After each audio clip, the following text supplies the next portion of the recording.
before we even get into it, I want to preface it with this notion because I don't want there to be any kind of confusion, okay? Being a goddess does not come with looking a certain way. Being a goddess does not include attracting a certain type of gender everywhere you go.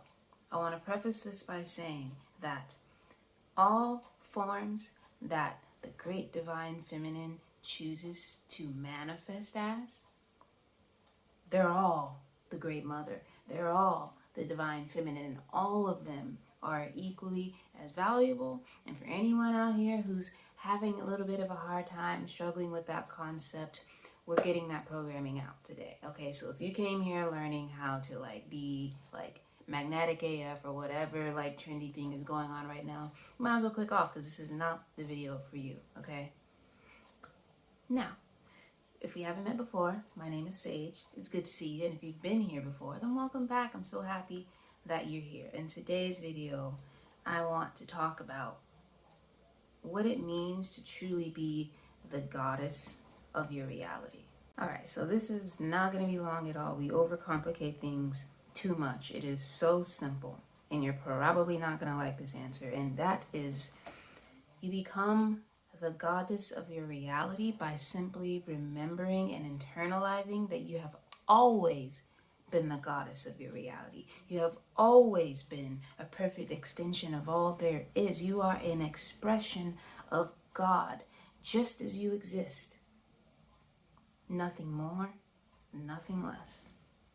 Now, what makes this complicated is the ego has done a very, very good job of convincing you that you are disconnected from source energy.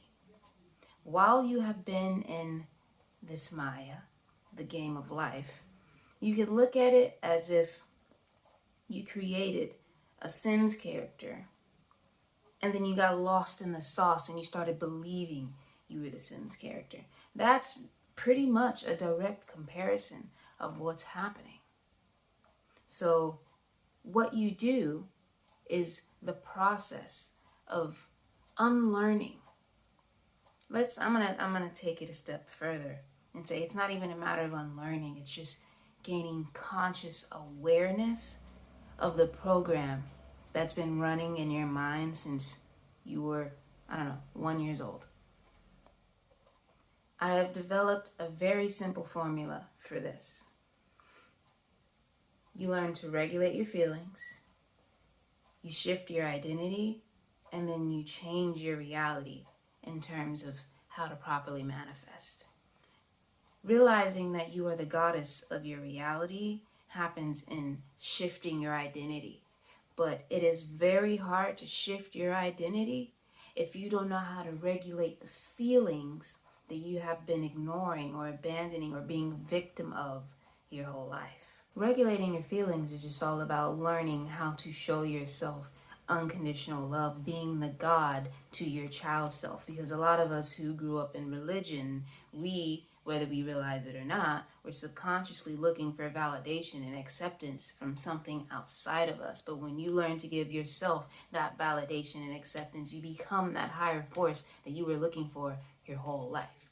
Now, you can regulate your feelings through doing EFT, breath work, somatic movement, journaling, all kinds of things. I'll probably make a separate video just for regulating your feelings because for me personally, that was the hardest part of the formula. But once you get good at that, I'm going to say if you're listening to sleep audios or hypnosis tapes, skip all the I'm enough, I'm worthy, or I make lots of money. You need to go straight to I have always been source. I have always been the God of my reality. And what that will do over time is it will take you out of the victim state that we are so programmed to be in. We're so programmed to think that everything is happening to us, therefore I should react and feel based on what's happening to me, versus when you take accountability of I have always been the God of my reality, that gives you your power back and makes you aware of the power of choice. Now, I know some people might watch this and be like, well, I don't think I was the God of my reality when I was experiencing XYZ, right? And I want to give you a different perspective. What your major superpower is when it comes to being the God of your reality is your choice and your focus. Unfortunately, when you are at a very young age, you are not aware of these concepts, right? And so when we're under the age of 7, we are sponges for our environment, not just in what we see, but energetically. I was just watching a video from a scientist who was saying that we actually start absorbing data 3 months before we're born.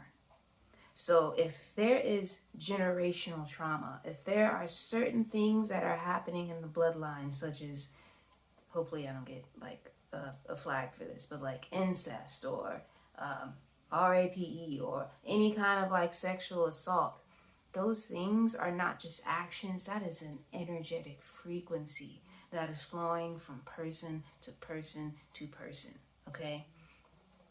So you were always the God of your reality back then, but you didn't know it. You didn't have that power. So therefore, you were automatically making choices that were in alignment with someone else's frequency. The choice was being made for you energetically.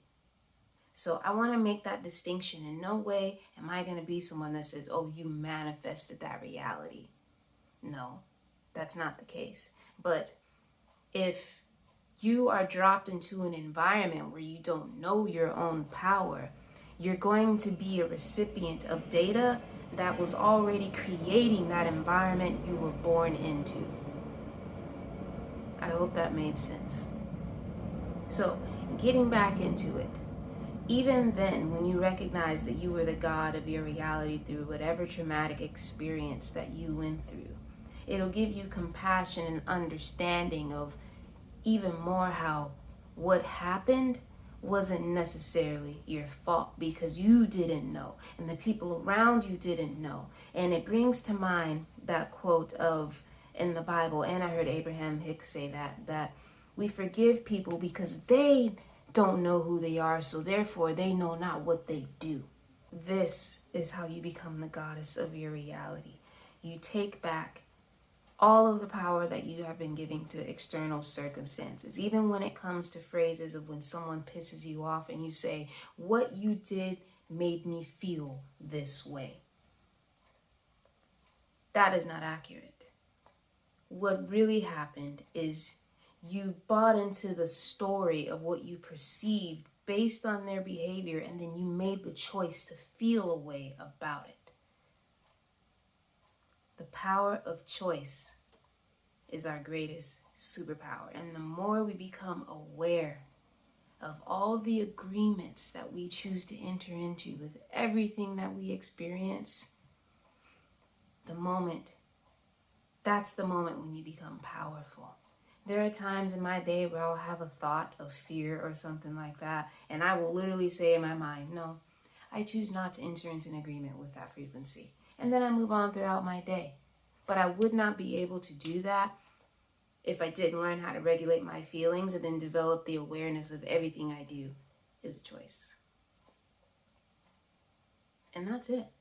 That's literally all it is. But we make it complicated. And I'm not faulting anyone for that because we're still engaging in the human experience. And what good would it be if, everything, all these lessons came easily? Because at the end of the day, we just came here to learn and grow and enjoy ourselves and engage in the lessons along the way. So I hope you found that helpful. If you have any questions, feel free to link them down below. If you'd like to see more of me and my opinions, feel free to subscribe. I love you, and I'll see you in the next video. If you, my friend, are not walking around with some sort of energetic protection, you are truly doing yourself a disservice. You can be absorbing all kinds of energy from places, from people who are feeling depressed or angry or irritated, and the next thing you know, you're wondering why you don't feel so good. A lot of times, it's not even coming from within the house, it's coming from somewhere else. Now, what you can do is you can get yourself some black crystals like onyx or obsidian, get you a symbol like the evil eye, or even a cross will do you some good. But if you would like to have something a little bit more intentional, a little bit more elevated, my partner and I have created these protection amulets. And we have put so much intention and thought behind everything with this amulet, down from the material that it's made out of, down to it having the sigil of Archangel Michael. So many cool things. So if that's something that you sound interested in, I'm going to leave a link below where you'll find even more information about the details that went into this amulet, okay? I'll see you later.